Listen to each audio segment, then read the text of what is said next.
Tonight, she told me she was at my sister's. Just girl stuff, you know? But my wife lied, totally unaware that I was standing right beside her sister. Later, when I finally exposed her cheating, she just exploded in a rage and spat at us. You two deserve each other, she screamed. The kitchen was quiet. Man, it was too quiet for a Tuesday morning in our San Diego home. Outside, the palm trees were swaying lazily in the breeze, the picture of California calm.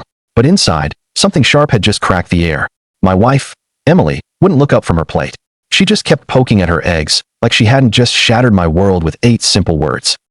That's actually hilarious, I said slowly, putting my fork down with a deliberate clatter. Because last year you were begging me to go. You said Sarah would be totally offended if I skipped it. It's different now, she mumbled, still staring at her plate. It's just the girls. She specifically asked for it to be intimate this time. I leaned back in my chair, just watching her. That's when I felt it, settling in my gut. It wasn't just the lie, but this strange, rehearsed calm she wore, almost like a cheap costume. She wasn't fighting me. She was deflecting, clean and clinical, like she'd practiced this conversation in front of the mirror 50 times. Emily, I asked, my voice barely a whisper. Are you seeing someone else? Her head snapped up immediately. A flash of something. Panic, then pure anger, flickered in her eyes before she crushed it. Don't you dare, she hissed, her voice tight and low. Don't make a scene out of nothing. Nothing. I laughed, the sound hollow even to me. You're uninviting your husband to a family birthday party, and I'm supposed to just not ask questions. She stood up abruptly, the chair legs scraping against the tiled floor so loudly it hurt my ears. It is not up for discussion, David. There it was. That finality, that cold, steel edge she only used when she knew she was losing the argument, losing the moral ground. She didn't yell or cry. She just closed the door on the whole discussion, like slamming shut a drawer I wasn't allowed to look through. But I wasn't going to let it go. Not this time. What exactly are you hiding? I demanded, standing up to meet her eye. My voice stayed calm, but inside, I felt like something vital was coming loose. I am not hiding anything. She snapped back, grabbing her phone and practically running for the hallway. You are just being paranoid. I watched her disappear. The click of the bedroom door locking echoed through the house like a final judgment. And just like that, I was alone in our perfect little kitchen, surrounded by silence, the faint smell of those overcooked eggs, and this gnawing suspicion that everything was unraveling, and quickly. It's crazy how it always starts with something so small. A tiny shift in tone, a moment of eye contact that's held just a second too short. A single sentence that makes zero sense. That morning, I drove to the office like every other day. Press suit, straight tie, coffee thermos ready to go. I sat through meetings, answered emails, and went through the motions. I even managed to smile when my coworkers were joking about the fantasy football league. But mentally, I was just rewinding that conversation from the day before, over and over. The way she avoided my gaze, the way her voice iced over the second I pushed. Something fundamental had changed, and I needed to figure out what it was. The next day started the same way. Emails, coffee, polite, blank smiles for people I barely knew outside the office walls. I really tried to focus, but Emily's cold dismissal from the night before was sitting in my chest like a solid stone. I kept replaying the exact words she used. It's girls only. As if that flimsy excuse explained everything. Then, at exactly 10:04 a.m., a notification pinged on my screen. Subject, birthday bash. You're invited, from Sarah Campbell. I just stared at the name for a second. Sarah, Emily's sister. She was cheerful and open, the kind of person who hosted potlucks with mismatched plates and always poured too much wine. I clicked the message open. Hey, you two. So excited to celebrate on Saturday. Come hungry and ready for karaoke. Kisses, Sarah. There was even a stupid little gif of a dancing cupcake at the end. Annoying, but so innocent. I reread it 3 times, you too. Not Emily, not just the girls, but you too. The message just sat there, bright and glowing, like an undeniable warning flare. I leaned way back in my chair, my heart suddenly doing a frantic thudding rhythm. Either Sarah had made a huge mistake, or Emily had told a calculated, deliberate lie. This wasn't the kind of lie you tell to spare someone's feelings. That night, we sat down to dinner trying to act like everything was normal. Emily had whipped up a stir-fry, her reliable go-to when she was too tired to even pretend. We ate in silence for a long time. The clinking of forks and the low hum of the refrigerator filled up the spaces we used to occupy with inside jokes and stories. I waited until she had poured her second glass of wine. Well, I said casually, cutting into a piece of chicken. I got an email from Sarah today. She didn't look up. Yeah, the invitation to the party. She says she's really looking forward to seeing us. That's when she froze, just a half-second stutter, but I caught it. Her fork stopped moving. Then she set it down slowly and finally met my eyes. She must have made a mistake, she said coolly, completely unfazed. She probably sent it out to everyone by accident. I leaned back. The message said you too. That's not a mass email, Em. She just shrugged. She probably just forgot it was girls only. I'd already told her. The sheer dismissiveness in her tone made my skin crawl. She was acting as if I was the one creating drama out of thin air, as if I hadn't just caught her in a blatant lie. She forgot, I asked, keeping my voice quiet but firm. Or did you tell her I wasn't coming only after the invitations had already been sent? Her eyes narrowed to slits. Why are you cross-examining me like this? I'm just asking a simple question, one that deserves a straight answer. Emily slammed her wine glass down hard. She made a mistake, David. It's not a big deal. I held her gaze without blinking. Are you lying to me? Her lips parted like she was about to shout, but then she stopped herself, took a deep, shaky breath, and smoothed her napkin neatly in her lap, like we were at some formal dinner and not sitting in the smoking wreckage of our trust. You always do this, she murmured, a victim now. Turn everything into some kind of huge betrayal. Maybe the problem isn't me. I didn't reply, just watched her. Watched the way she dodged and danced around the truth, as if honesty was some kind of poison she couldn't afford to touch. Finally, I pushed my plate away and stood up. I didn't storm out or slam a door. I just quietly walked out of the room, leaving her alone at the table. What was there left to say to someone who lies by pure reflex? That night, I lay wide awake, staring at the ceiling, my heart beating so fiercely I thought it might shake the bed frame. Something was wrong, deeper than I'd initially thought, and I wasn't going to let it slip away. If she genuinely thought I would just drop this, she didn't know me at all. The next afternoon, I sat at a corner table in a local coffee shop off Washington Street. It was the kind of place with dim Edison bulbs and exposed brick, designed to make you feel vintage and authentic. I wasn't there for the coffee, though. The bell over the door jingled, and there she was. Same genuinely warm smile, same easy, open energy. She waved before walking over. David, you actually made it, she said, giving me a quick, light hug. Sorry I'm late. Parking around here is an absolute nightmare. No worries at all, I replied, forcing a smile that felt tight. I'm honestly just glad you could squeeze me in. She slid into the chair across from me, totally oblivious to the enormous weight hanging between us. So what's up? She asked, taking a sip of her iced vanilla latte. Emily said you had some quick question about the party. Yeah, I said, choosing my words carefully. I just wanted to confirm one detail about Saturday night. Sarah blinked. Sure. You did invite us both, right? Both me and Emily. She nodded, setting her drink down. Of course. I sent the invitation to both of you. Why would you ask that? I didn't answer right away. I watched her face, searching for any flicker of hesitation, any hint of confusion, but there was nothing. Just the simple certainty of someone who hadn't been coached on a story. She told me it was girls only this year, that she had talked to you, and that you two had decided it would be a small, intimate thing. Sarah frowned hard. She set her latte down. Her eyebrows knitted together in genuine confusion. Girls only? No way. I mean, my parties are never just girls. Especially not my 30th. I want everyone there. David, I'm not sure what she told you, but that is simply not true. She looked right at me, her gaze steady, completely unclouded by the kind of evasiveness Emily had mastered. It was the confirmation I absolutely dreaded. The one that made the air feel thin and cold all around me. I took a deep breath. Okay, thank you, Sarah. I just really needed to hear that directly from you. I didn't tell her why I needed to hear it. I didn't tell her about the lies, the cold shoulder, the creeping, suffocating dread. I just thanked her, paid for the coffee, and walked out. I walked down Washington Street, the bright San Diego sun cruelly mocking the violent storm brewing inside me. The truth, finally out in the open, was a physical weight. Emily hadn't just lied to get out of a simple commitment. She had lied to get me out of the house, to get me out of the way. I knew then. I knew what was happening. The next 3 days were a masterclass in silent warfare. We spoke only in functional, transactional sentences. Did you pay the bills? The dog needs food. I'll be home late. Every interaction was a careful dance around the truth, like trying to tiptoe across a minefield. I didn't confront her again. I didn't have to. The truth was there between us, an invisible, constant, throbbing presence. On Saturday morning, she started getting ready around noon. Her perfume was noticeably heavier than usual. The dress was brand new, black, sleek, and form-fitting in all the right places. Definitely not family birthday party attire. As she was putting on her heels, I walked into the bedroom. I was wearing old jeans and a plain gray t-shirt. You look great, I said. Thank you, she replied, not looking up. I'll probably be home around midnight. Don't wait up. I won't, I replied easily. Have fun with Sarah and the girls. I heard her exhale slowly, a tiny, audible sound of relief. She bought it. She believed I was simply accepting the lie.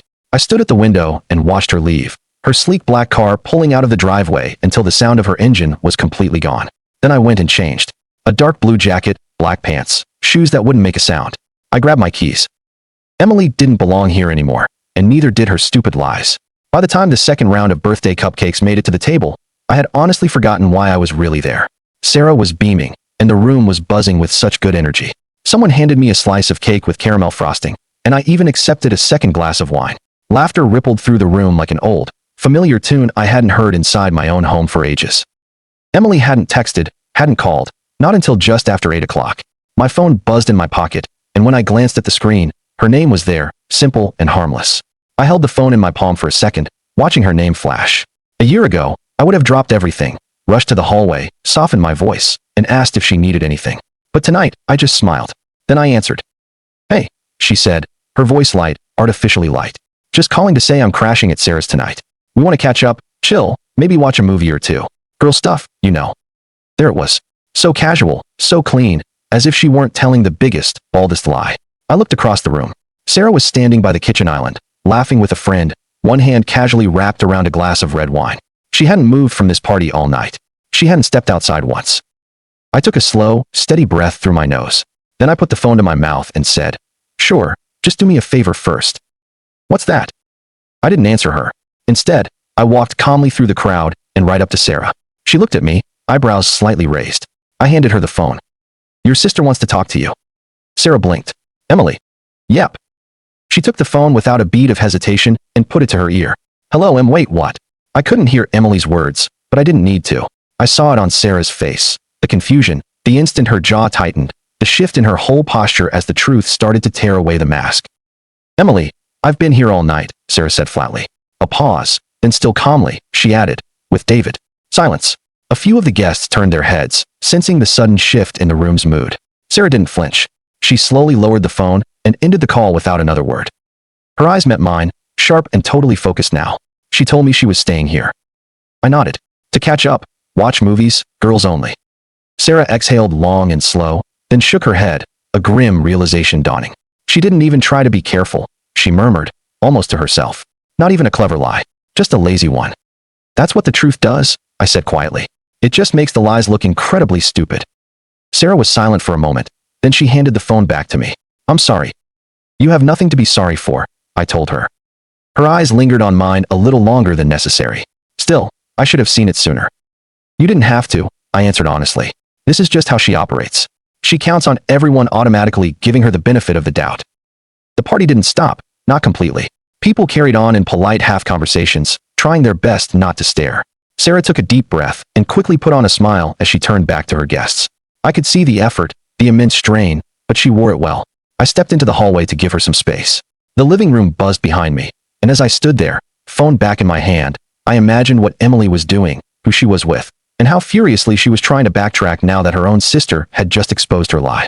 She had made her move, but I had made mine first, and the game board was fundamentally changed. Emily was the only one still pretending we were playing checkers. The rest of us had already moved on to chess. 20 minutes passed. The conversations at the party mostly resumed. People went back to smiling, but it was the nervous kind of smiling you do when something heavy is just outside your peripheral vision. Sarah was quiet, mingling, but her energy was definitely different, quieter, more clipped. Then the front door swung open, and there she was, Emily. Her heels clicked loudly against the tiled entryway floor. Her lipstick was slightly smudged. The strap of her purse was falling off one shoulder, and her eyes, they were scanning the room like a terrified predator caught in broad daylight.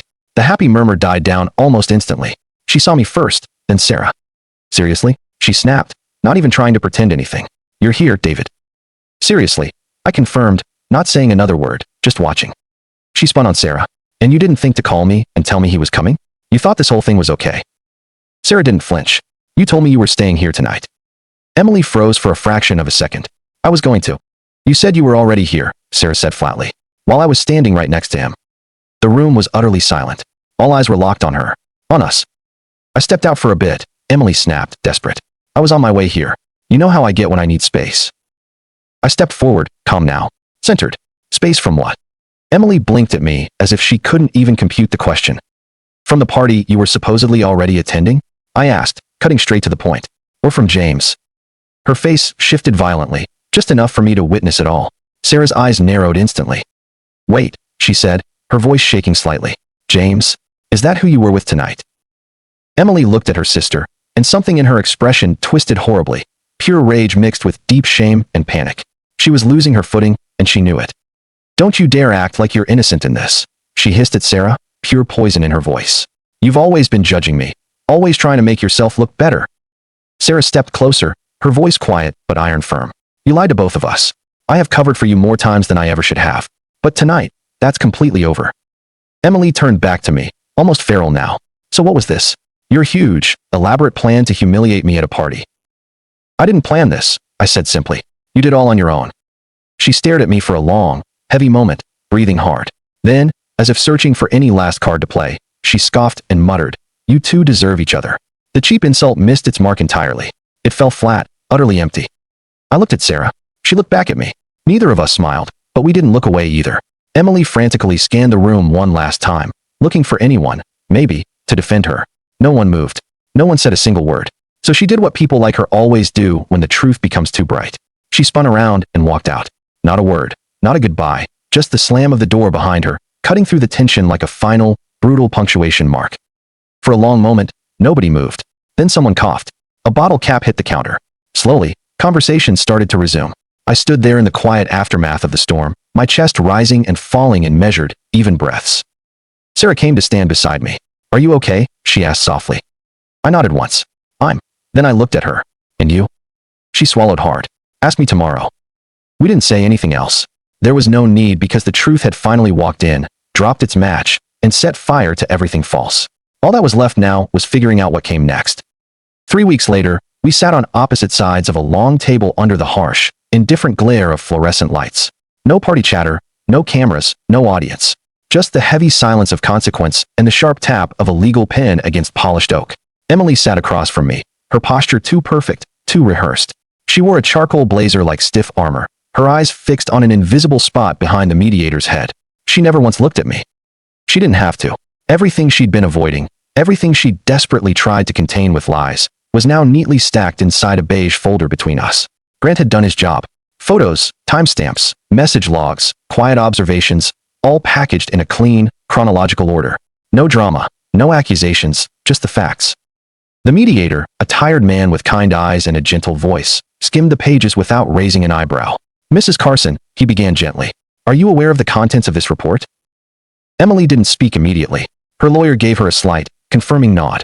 Yes, she said finally, her voice thin but firm. Do you acknowledge the accuracy of the report? She nodded once. No denials, no defense. She had finally run out of corners to hide in. The rest of the session was clinical and cold. Division of assets, alimony, custody of the car she'd never drive again. I didn't gloat or show any emotion. I didn't need to. Emily was already coming apart in painfully slow motion. The man she'd risked absolutely everything for, James, had ghosted her just days after the confrontation. Sarah had told me over coffee, in a low, hesitant voice, that he'd blocked her number by the following weekend. He hadn't wanted a relationship. He just wanted an escape. And when the mask came off, he ran like hell. That's the tragic thing about fantasies built on deceit. They always collapse under their own crushing weight in the end. The mediator slid the papers across. Sign where indicated, he instructed. Emily picked up the pen, her fingers visibly trembling. She didn't cry. She didn't plead. But as she scrawled her name on the lines that would officially end our marriage, I watched her mouth flatten. Her eyes, which were once so calculating, were now glassy, as if the true realization had hit her. She hadn't just lost me. She'd lost the house, the security, the entire illusion. She'd gambled it all on a version of herself she couldn't possibly sustain. And now the room echoed with the emptiness of everything she no longer possessed. When it was my turn, I signed quickly, without hesitation, because now I finally knew who I was. I had walked through that fire and come out clean. She left first. No final words, just the soft click of the door closing, and then nothing. The mediator looked at me. You okay? I am, I said, and for the first time, I truly meant it. He nodded. You handled this better than most people. I stood up, shook his hand, and walked out into the cold November air. The world outside seemed quieter somehow, but it wasn't empty. It was stillness, the kind that only comes after a massive storm. I walked slowly to my car, letting the moment sink in. I wasn't thinking about what she had lost. I was thinking about what I had finally regained. And for the first time in a very long time, I felt genuinely free. It was a crisp Sunday morning when Sarah and I met at the park. The sky had that soft, wintry gray look that makes everything feel quiet and hushed, like the world had taken a breath and decided to hold it. The trees were almost bare, but a few stubborn golden leaves still clung to the branches, refusing to fall off. We sat on a weathered bench near the lake. Ducks glided in lazy circles on the water. A child nearby was giggling while feeding a piece of cracker to a duck every time it quacked. Sarah held a coffee thermos tightly between her hands. She seemed to have all the time in the world. Still cold, she murmured, taking a careful sip. It's November, I said, smiling faintly. The cold is just part of the charm. She smiled back, her eyes fixed on the water. Do you always try to find the charm in the wreckage? I didn't argue. I had definitely earned that line, and maybe I even deserved it. We sat for a while in silence. It wasn't awkward, though. It was just real. Are you okay? She asked finally, looking over. I think so, I said honestly. It still feels strange, like I just walked out of a movie halfway through the credits. Sarah nodded. Divorce is weird. Even when you know it's necessary, it still leaves a massive bruise. We watched a jogger pass by, headphones in, the steady rhythm of his sneakers a soft metronome in the background. Finally, I turned to her. I really wanted to thank you for something. She raised an eyebrow questioningly. For what? For not looking away. For not making a single excuse for her. For being the only person in all of this who didn't try to soften the lie. Sarah looked down at her coffee, swirling it. I wasn't brave, David. I was just tired of having to pretend I didn't know who she really was. Still, I insisted. You stood your ground, and you didn't flinch once. She didn't answer right away. Then, very quietly, she asked, so what now? That was the real, million-dollar question. No, we hadn't defined anything. Not after the party, and definitely not after the papers were signed. But slowly, gently, something genuine had shifted between us. A closeness born out of shared pain. Yes, but also out of shared values. Out of finally having the truth. I'm in no rush, I said truthfully. I don't want to jump from one broken thing into something I'm not truly ready for. But, I paused, looking at her. Sarah just looked back, waiting. I like this, I finished. Sitting here talking to you. No lies, no masks. Just honesty. A slow smile spread across her lips. You were always better at slow anyway. I've learned that slow is exactly where the truth lives. She reached into her bag and pulled out a second empty cup. You're in luck, then. I brought extra. She poured some of the steaming coffee and handed it to me. We drank together, watching the ducks, the joggers, the world that just kept turning no matter who lied or left or lost everything. I didn't know what the future held, but I knew it was this. It was calm. Thanks for watching. Make sure to subscribe to the channel and leave a like. Share your thoughts about this story in the comments.